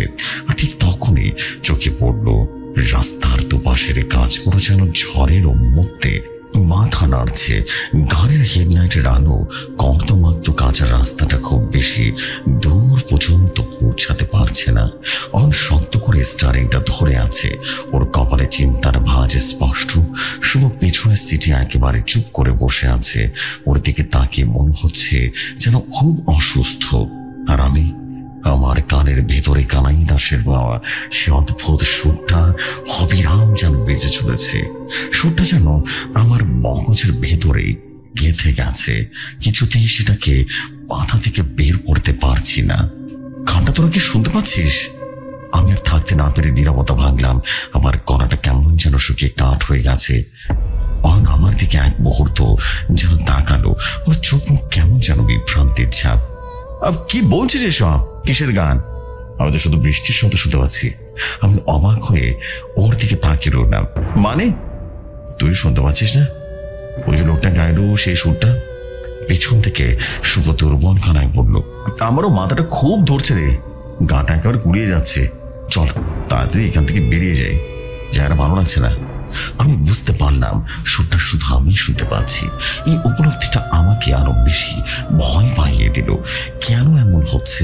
কানাই দাসের সেই কথাটা আমার মনে পড়লো। এই সুর একবার শুনলে আর পিছু ছাড়ে না। তাহলে কি অভিশাপটা শুধু আমার উপরেই ভর করেছে? গাড়িটা কাঁচা রাস্তা পেরিয়ে আমারও সে হাইওয়েতে উঠলো, কিন্তু স্বস্তি পেলাম না। আমার মনে হতে লাগলো সেই গাড়ির পেছনের সিটে শুভর পাশে অন্ধকারের মধ্যে যেন আরো একজন কেউ বসে আছে, একটা ছায়া মূর্তি। আমি বারবার রিয়ার ভিউ মিররের দিকে তাকাচ্ছি, কিন্তু কিছুই দেখতে পাচ্ছি না, শুধু জমাট বাঁধা অন্ধকার। শুধু আমার মন বলছে আমরা এখনই কেউ আমাদের অনুসরণ করছে। গিরে, বারবার পেছনে গিয়ে দেখছিস? অনেক প্রশ্নে আমার ঘোর ভাঙলো। আমি কাঁপা কাঁপা গলায় বললাম, কিছু না রে, এমনি। আমি ওদেরকে আমার অনুভূতির কথাটা ভয় পাওয়াতে চাইলাম না। হয়তো সবটাই আমার মনের ভুল, অথবা অতিরিক্ত ক্লান্তির কারণে এমনটা হচ্ছে। কলকাতায় ফিরতে আমাদের প্রায় রাত 10টা বেজে গেল। বৃষ্টি ধরে এলো, রাস্তাঘাটটা জমে একাকার। আমরা প্রথমে শুভকে ওর বাড়ির সামনে নামিয়ে দিলাম। গাড়ি থেকে নামার পর শুভ বলল, কাল সকালে স্টুডিওতে আসিস, নতুন ট্র্যাকটা নিয়ে বসতে হবে। ওর গলা সুর স্বাভাবিক শোনানোর একটা ব্যর্থ চেষ্টা মাত্র করলো। আমি বুঝতে পারছিলাম পলাশডাঙ্গার ওই ঘটনার মধ্যে একটা গভীর ছায়া ভিতরে পড়ে গেছে। এরপর অয়ন আমাকে আমার মেসের সামনে নামিয়ে দিয়ে চলে গেল। আমি ভাড়া বাড়িতে একাই থাকি। দোতলার একটা ছোট্ট ঘর। সিঁড়ি দিয়ে ওঠার সময় আমার পা দুটো যেন চলছিল না। শরীরটা অসম্ভব ক্লান্ত, কিন্তু তার চেয়েও বেশি ক্লান্ত আমার মনটা। ঘরে দরজা খুলে ভেতরে ঢুকতেই একটা ব্যবসা ঠান্ডা হাওয়া আমার মুখে এসে লাগলো, অথচ আমি সব জানালা বন্ধ করে গিয়েছিলাম। আমি লাইট জ্বালালাম। ঘরটা ফাঁকা, যেমনটা আমি রেখেছিলাম, কিন্তু আমার মনে হলো ঘরের গন্ধটা কেমন যেন পাল্টে গেছে। একটা সাথে পুরোনো দিনের গন্ধ, অনেকটা কানাই দাসের বাড়ির মতো। আমি তাড়াতাড়ি করে জামা কাপড় ছেড়ে ফ্রেশ হতে বাথরুমে ঢুকলাম। শাওয়ারের ঠান্ডা জল আমার শরীরে পড়ার সাথে সাথে আমি কিছুটা আরাম পেলাম। চোখ বন্ধ করে জলটা উপভোগ করার চেষ্টা করছিলাম। ঠিক তখনই আমার মনে হলো বাথরুমের বাইরে আমার ঘরের ভেতরে কেউ যেন খুব ধীর পায়ে হেঁটে বেড়াচ্ছে। আমি চমকে চোখ খুললাম, শাওয়ার বন্ধ করে কান পেতে রইলাম। কোনো শব্দ নেই, সবকিছুই নীরব, চুপচাপ। কে? আমি সাহস করে ডাকলাম। কোনো উত্তর নেই। আমি তাড়াতাড়ি করে গা মুছে বাথরুম থেকে বেরিয়ে এলাম। ঘরটা আগের মতোই খালি, কোথাও কেউ নেই। আমি নিজেকে বোঝালাম সবটা আমার বোনের ভুল। আজ সারাদিন ধকলের পরে হয়তো এমনটাই হচ্ছে, কিন্তু সেই রাতটা ছিল আমার জীবনের সবচেয়ে ভয়ঙ্কর রাত। আমি বিছানায় শুয়ে ছটফট করছিলাম, কিন্তু ঘুম কিছুতেই আসছিল না। কানের মধ্যে সে সুরটা এমন ভাবে বেজে চলেছে, আর তার সাথে যোগ হয়েছে আরো কিছু শব্দ। আমার মনে হচ্ছে ঘরের কোনায় রাখা ঝিনুকটা কেউ যেন বসে আছে। তার নিঃশ্বাসের শব্দ আমি শুনতে পাচ্ছি স্পষ্ট। আমি ভয়ে চোখ খুলতে পারছি না। মনে হচ্ছে চোখ খুললেই আমি ভয়ঙ্কর কিছুটা দেখে ফেলবো। রাত যত গভীর হতে লাগলো, শব্দগুলো ততই বাড়তে লাগলো। এখন আর শুধু নিঃশ্বাসের শব্দ নয়, আমি শুনতে পাচ্ছি কেউ যেন আমার নাম ধরে ফিসফিস করে ডাকছে, একটা ভাঙা কর্কশ গলায়, অর্ণব, অর্ণব। আমার সারা শরীর রীতিমতো ভয় ঠান্ডা হয়ে গেল। গায়ের সব লোম খাড়া হয়ে গেল। আমি বালিশের মুখে গুজে ঈশ্বরের নাম যোগ করার চেষ্টা করছি, কিন্তু গলাতেই কোনো স্বর বের হচ্ছে না। মনে হচ্ছে আমার বুকের উপরে ভারী কিছুটা চেপে বসে আছে। হঠাৎ করে সব শব্দ থেমে গেল। ঘরটা আবারও আগের মতো নিস্তব্ধ। আমি কিছুক্ষণ অপেক্ষা করলাম, তারপর খুব সাবধানে একবার রীতিমতো চোখটা খোলার চেষ্টা করলাম। ঘরের আবছা অন্ধকারে যা দেখলাম তাতে আমার হৃৎপিণ্ডটা প্রায় থেমে যাওয়ার উপক্রম হলো। আমার বিছানার ঠিক পাশে বেঁচে দেখা ছায়া মূর্তি হাঁটু গেড়ে বসে আছে। তার মুখটা আমার দিকে ফেরানো। মুখটা স্পষ্ট নয়, কিন্তু দুটো জ্বলন্ত চোখ আমার দিকে স্থিরভাবে তাকিয়ে আছে। আর চোখ কানাই দাসের চোখের মতো উজ্জ্বল, কিন্তু তাতে কোনো মানবতা নেই। শীতল বিভৎস এক চেহারা। আমি ভয় চিৎকার করতে চাইলাম, কিন্তু গলা দিয়ে গোমানের মতো আওয়াজ বেরিয়ে এলো। ছায়ামূর্তিটা ধীরে ধীরে আমার দিকে ঝুঁকে আসতে লাগলো। তার ফিসফিসে গলা আমার কানে বাজলো, ঘন্টা, ঘন্টা শেষ করতে হবে। আমি আর সহ্য করতে পারলাম না। আমি চোখ দুটো রীতিমতো ঝাপসা হয়ে এলো আর আমি জ্ঞান হারালাম। পরদিন সকালে যখন আমার জ্ঞান ফিরল, তখন আমি নিজেকে বিছানার নিচে আবিষ্কার করলাম। সারা শরীরে অসম্ভব ব্যথা। ভোরের আলোয় ঘরটা ভরে গেছে। রাতে সেই ভয়ঙ্কর অভিজ্ঞতা কোথাও চিহ্ন নেই। চেয়ারটা আগের জায়গাতে আছে, ঘরটাও পরিপাটি। তাহলে কি স্বপ্ন দেখছিলাম? কিন্তু আমার শরীরের ব্যথার মনের আতঙ্ক বলছে ওটা কোনো স্বপ্ন ছিল না। আমি কোনো মতো উঠে দাঁড়াতেই ফোনটা বেজে উঠল। অয়নের ফোন। আমি কাঁপা হাতে ফোনটা ধরলাম। হ্যালো। ওপাশ থেকে অয়নের আতঙ্কিত গলা ভেসে এলো। অর্ণব, সর্বনাশ হয়ে গেছে রে, খুব তাড়াতাড়ি একবার শুভর বাড়িতে আয়। আর কেন, কি হয়েছে? আমার বুকের ভেতরটা যেন ধরাস করে উঠল। অয়ন ভাবাতে মতো বলল, শুভ শুভ ওর বাড়িতে লোক বলছে ওনাকে ছাদ থেকে ঝাঁপতে আত্মহত্যা করেছে। কথাটা শুনে আমার হাত থেকে যেন ফোনটা পড়ে গেল। আমার পায়ের তলা থেকে পাটিটা যেন সরে গেল। শুভ, যে ছেলেটার জীবনকে এত বেশি ভালোবাসতো, কিভাবে নিজেকে শেষ করে দিতে পারে?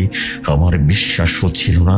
আমার মনে পড়ল কানাই দাসের সেই অভিশপ্ত সুর শোনার পর থেকে শুভ কেমন যেন চুপচাপ হয়ে গিয়েছিল। আমার মনে পড়ল কানাই দাসের সেই সাবধানতা বাণী, যা ঘটবে তার জন্য আমি দায়ী থাকবো না। আমার বুঝতে বাকি রইল না এটা কোনো আত্মহত্যা নয়, এটা একটা হত্যাকাণ্ড। আর এই হত্যাকাণ্ডের জন্য দায়ী ওই অভিশপ্ত গান। শুভর মৃত্যু দিয়ে সব শুরু হলো। এরপর হয়তো আমার পালা, অথবা অয়নের সেই ছায়া মূর্তিটা আমাকে বলছিল গানটা শেষ করতে হবে। তার মানে কি অভিশাপ থেকে মুক্তির কোনো উপায় নেই?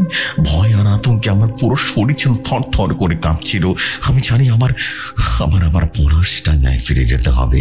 কানাই দাসের মুখোমুখি হতে হবে। ওই অভিশাপের উৎসকে খুঁজে বের করতেই হবে, না হলে যে মৃত্যু মিছিল কোনোদিন থামবে না। শুভর মৃত্যুর খবরটা একটা বজ্রপাতের মতো আমার উপর আছড়ে পড়েছিল। আমি অয়নকে বললাম, আমি আসছি। কিন্তু শুভর বাড়ি থেকে গেলাম না। আমি জানি সেখানে গিয়ে নিথর দেহ দেখার মতো মানসিক অবস্থা আমার নেই। তার চেয়ে বড় কথা, আমি জানি আমার আসল গন্তব্য কোথায়। আমাকে আবার সে পলাশডাঙ্গায় চাইতেই হবে। আমি দ্রুত দেরি করলাম না। আমি মানসিকভাবে প্রিপারেশন নিলাম। আমি ব্যাসের বাড়িকে কিছু না বলে বেরিয়ে পড়লাম। আমার একটাই চিন্তা, যত তাড়াতাড়ি সম্ভব কানাই দাসের কাছে পৌঁছাতে হবে। আমি একটা ট্যাক্সি ভাড়া করে হাওড়া স্টেশনের দিকে রওনা দিলাম। সেখান থেকে স্টেশন করে সবচেয়ে কাছের স্টেশন, আর তারপর বাকি পথটা অন্য কোনোভাবে যেতে হবে। ট্রেনের কামরায় বসে আমি এক মুহূর্তের জন্য শান্তি পেলাম না। কানের মধ্যে সে সুরটা তখনও বেজে চলেছে, তবে এখন তার সাথে মিশে গেছে শুভর মুখ। আমার বাবার মনে হচ্ছে শুভ যেন আমার পাশে বসে আছে, আমার দিকে তাকিয়ে বলছে, কেন এমনটা করলি রে অর্ণব? আমার ভেতরে তোমরে বুঝতে যাচ্ছিল। আমি কি পারতাম না তাকে আটকাতে? যদি আমি আমার ভয়টাকে চেপে না রেখে ওদেরকে সব খুলে বলতাম, তাহলে হয়তো আজ শুভ বেঁচে যেত। স্টেশনে নেমে আমার ভাড়ার গাড়ি জোগাড় করে যখন পলাশডাঙ্গার সেই কাঁচা রাস্তার মুখে এসে পৌঁছালাম, তখন বিকেল করিয়ে সন্ধ্যা প্রায়। আকাশটা ঘন সিঁদুরের বেঁকে ছেয়ে আছে, যেন কোনো এক অশুভ ঘটনার পূর্বাভাস দিচ্ছে। আমি ড্রাইভারকে ওখানেই থামতে বললাম। বাকিটা পথ আমি হেঁটেই যাব। সে ভাঙা মন্দিরের পাশ দিয়ে কানাই দাসের বাড়ির দিকে এগিয়ে যাওয়ার সময় আমার পা দুটো কাঁপছিল। চারপাশে নিস্তব্ধতা নেমে আরো ভয়ঙ্কর উঠেছে।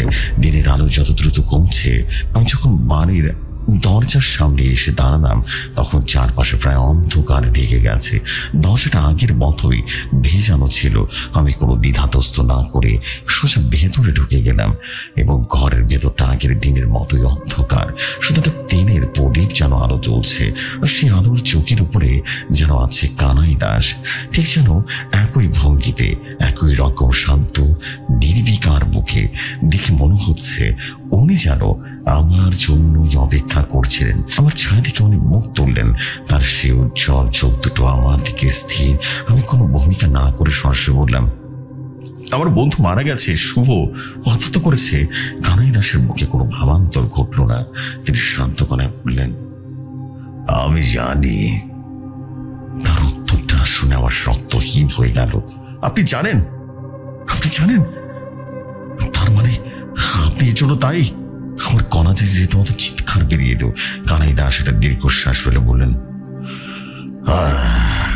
আমি দায়ী নই, দায়ী ওই সুর। আমি তোমাদের সাবধান বলেছিলাম এই সুর মানুষের জন্য নয়। কিসের সুর এটা? কেন এই সুর শুনলে মানুষ মারা যায়? আমি প্রায় বনিয়া হয়ে জিজ্ঞেস করলাম, বলুন না আমাকে, না হলে আমি আজ এখান থেকে এক পাও নড়বো না। কানাই দাস কিছুক্ষণ আমার দিকে তাকিয়ে রইলেন, তারপর বলতে শুরু করলেন। তার কণ্ঠের জন্য বহু দূর থেকে ভেসে আসছিল, শোনো তাহলে, এই সুর আমার পূর্বপুরুষদের সৃষ্টি নয়। বহু বছর আগে এই গ্রামে একদল যাযাবর এসে আস্তানা গেড়েছিল। তারা প্রকৃতির এক অশুভ শক্তির উপাসনা করত। তাদের বিশ্বাস ছিল এমন কিছু সুর আছে যা দিয়ে সে অশুভ সত্তাকে জাগিয়ে তোলা যায়, তাকে নিয়ন্ত্রণ করা যায়। এই গান তারই সৃষ্টি, আধারের ডাক। এই সুর দিয়ে তারা তাদের দেবতাকে আহ্বান করত, কিন্তু সেই শক্তিকে নিয়ন্ত্রণ করা সহজ নয়। একবার জেগে উঠলে সে বলি চায়, যে সেই সুর শোনায় বা গায় সেই শক্তি দুর্বলতম মুহূর্তে আঘাত আনে। তার মানে গভীরতম ভয়, অপরাধ বোধ, হতাশাকে ব্যবহার করে তাকে মৃত্যুর দিকে ঠেলে দেয়। তোমার বন্ধু হয়তো মানসিকভাবে দুর্বল ছিল, এই জন্য সে প্রথম শিকার হলো। আমি যেন স্তব্ধ হয়ে গেলাম। আমার মনে হলো শুভর শেষ কথা করেছিল ওর বাবার অসুস্থতার সংসারের চাপ নিয়ে খুব চিন্তায় ছিল, নাকি অশুভ শক্তি সেই দুর্বলতার কি কাজে লাগিয়েছে। তাহলে এর থেকে মুক্তির উপায় কি? আমি কাঁপা গলায় জিজ্ঞেস করলাম, আমাকে বলুন না, দয়া করে বলুন, আমি বাঁচতে চাই, ওষুধ থেকে রেহাই পেতে চাই। কানাই দাস আমার দিকে তাকালেন। তার চোখে আমি প্রথমবারের মতো অদ্ভুত ধরনের করুণার ছাপ দেখতে পেলাম। তিনি বললেন, মুক্তির একটাই উপায় আছে, যে সুরটা করেছে তাকে এটা শেষ করতে হবে, গানটা সম্পূর্ণ গাইতে হবে। কিন্তু খালি গলায় নয়, যে বাদ্যযন্ত্র দিয়ে সুর প্রথমবার তৈরি হয়েছিল সেই বাদ্যযন্ত্র দিয়ে গানটা শেষ করতে হবে, তবেই এই অশুভ শক্তি শান্ত হবে। কোথায় পাবো সেই বাদ্যযন্ত্র? কানাই দাস তার চোখের তলা থেকে সে পুরনো ধুলোমাখা কাপড়ে চড়ানো জিনিসটা বের করলেন। কাপড় সরাতেই একটা অদ্ভুত দর্শন হলো। সাধারণ একতারার মতো নয়, গঠনটা কেমন যেন বিচিত্র, শুকনা লাউয়ের খোসার মতো, অস্বাভাবিক রকমের কালো। এই সেই যন্ত্র, কানাই দাস বললেন। আমার পূর্বপুরুষরা সেই যাযাবরের কাছ থেকে এটা পেয়েছিলেন, আর পেয়েছিলেন সেই গান। তারা বুঝতে পেরেছিলেন সেই সুরের ভয়াবহতা, তাই তারা এই গানটাকে লুকিয়ে রেখেছিলেন শুধু পরিবারের উত্তরসূরিদের সাবধান করার জন্য। আমি সেই ব্রত ভাঙার ভুল করেছি, তোমাদের হাতেই সেই সুর তুলে দিয়েছি। তিনি এক তারাটা আমার দিকে এগিয়ে দিয়ে বলেন, গানটা তোমাকেই গাইতে হবে, সুরটা তোমার মনে গেঁথে আছে, তুমি ছাড়া আর কেউ পারবে না। কিন্তু মনে রেখো, গানটা শেষ করার সময় সেই শক্তি তার সর্বশক্তি দিয়ে তোমাকে আটকানোর চেষ্টা করবে। তোমার মনের ভিতরে এমন সব ভয়, এমন সব দৃশ্য তৈরি করবে যা তুমি কল্পনা করতে পারবে না। তুমি যদি ভয় পেয়ে গান থামিয়ে দাও, তাহলে তোমার মৃত্যু নিশ্চিত। আর তুমি যদি শেষ পর্যন্ত গাইতে পারো, তাহলে তুমি মুক্ত হয়ে যাবে অভিশাপ থেকে। আমি কাপা হাতে একটা হাতে নিলাম। যন্ত্রটা হাতে নিতেই আমার সারা শরীরে একটা বিদ্যুৎ খেলে গেল। চামড়াটা রীতিমতো অসম্ভব রকমের ঠান্ডা, যেন কোনো মৃত প্রাণীর শরীর থেকে ছড়িয়ে আনা হয়েছে। আমি চোখ বন্ধ করলাম, কানের ভেতরে বেজে উঠলো সে সুরটা স্মরণ করার চেষ্টা করলাম। তারপর এক তারে আঙ্গুল ছোঁয়ালাম, টুং করে শব্দ হলো। একটা অদ্ভুত তীক্ষ্ণ শব্দে ঘরটা যেন ভরে গেল, আর সেই শব্দের সাথে ঘরের প্রদীপটা দম করে নিভে গেল। চারপাশে ডুবে গেল গভীর অন্ধকারে। আমার বুকের ভেতরটা যেন ভয় কেঁপে উঠলো, কিন্তু আমি জানি আমাকে থামলে চলবে না। আমি গানটা শুরু করলাম। কানাই দাসের শেখানো সে অসম্পূর্ণ সুর আমার গলা দিয়ে শব্দ বের হচ্ছে, কিন্তু এ যেন আমার গলা নয়, এক অন্য কণ্ঠ যা বহু বছর, বহু যুগ ধরে চাপা পড়েছিল। গান গাইতে গাইতে আমার চোখের সামনে ভেসে উঠতে লাগলো ভয়ঙ্কর সব দৃশ্য। আমি দেখতে পেলাম শুভর রক্তাক্ত দেহটা ছাদ থেকে নিচে নেমে এসছে। আমি দেখতে পেলাম অয়ন গাড়ির অ্যাক্সিডেন্টে মারা গেছে, তার থ্যাতলা যাওয়া মুখটা আমার দিকে তাকিয়ে হাসছে। আমি দেখতে পেলাম আমার বাবা মা আমার মৃত্যুর খবর শুনে কান্নায় ভেঙে পড়েছেন। আমার বোন বলছে, থামিয়ে দে অর্ণব, থামিয়ে দে, এসব সত্যি হয়ে যাবে, গানটা থামা। আমি নিঃশ্বাস বন্ধ হয়ে আসছিল, গলা যেন শুকিয়ে আসছিল, কিন্তু আমি থামলাম না। আমি জানি এগুলো সব আমার বোনের ভ্রান্তি, এই অশুভ শক্তির চাল মায়াজাল করছে, আমাকে বিভিন্ন ধরনের বিভিন্ন জিনিস দেখাচ্ছে। আমি আমার মতো করে বাজাতে লাগলাম, উচ্চস্বরে গাইতে লাগলাম সেই গান। হঠাৎ আমার মনে হলো আমার চারপাশে অনেকে আমার সাথে গলা মিলিয়ে গাচ্ছে। লক্ষ লক্ষ অতৃপ্ত আত্মা কান্না করছে, হাহাকার যেন আমার গানের সাথে মিশে যাচ্ছে। ঘরটা যেন আর ঘর নেই, পরিণত হয়েছে এক অনন্ত শূন্যতার। আমি অনুভব করতে পারছিলাম সেই ছায়ামূর্তিটা আমার ঠিক পেছনে দাঁড়িয়ে আছে। তার বরফ শীতল নিঃশ্বাস আমার কানে এসে পড়ছে। সে আমার কানের কাছে ফিস ফিস করে বলছে, তুমি পারবে না, তোমাকে মরতেই হবে। গানের শেষ অন্তরটা গাওয়ার মুহূর্তে আমার মনে হলো হাজার হাজারের সুর যেন আমার শরীরে ফোটানো হচ্ছে। আমার মনে হলো আমার হৃৎপিণ্ডটা ফেটে যাবে, কিন্তু আমি দাঁতে দাঁত চেপে শেষ সুরটা করতে লাগলাম। গানটা শেষ হওয়ার পর সব দৃশ্য মুহূর্তে মিলিয়ে যেতে লাগলো। ঘরটা আবারও শান্ত নিস্তব্ধ হয়ে গেল। আমি হাঁটু গেড়ে মাটিতে বসে পড়লাম। আমার সারা শরীর ঘামে ভিজে গেছে। আমি জোরে জোরে নিঃশ্বাস নিচ্ছি। কিছুক্ষণ পর কানাই দাস আবারও প্রদীপটা জ্বালালেন।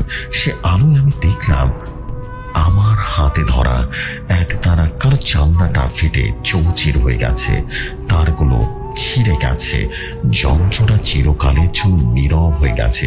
কানাই দাস আমার দিকে তাকিয়ে শান্ত গলায় বললেন, তুই পেরেছ, তুই মুক্ত। আমার কানের ভেতরটা ফাঁকা হয়ে গেল। সে অভিশপ্ত সুরটা আর বাজছে না। বহুদিন আমি সত্যিকারের নীরবতা অনুভব করলাম। আমি কানাই দাসের কাছ থেকে বিদায় নিয়ে বেরিয়ে এলাম। বাইরে তখন গভীর রাত, আকাশে চাঁদ উঠেছে। সেই চাঁদের আলোয় চারপাশটা কেমন যেন মায়াবী লাগছিল।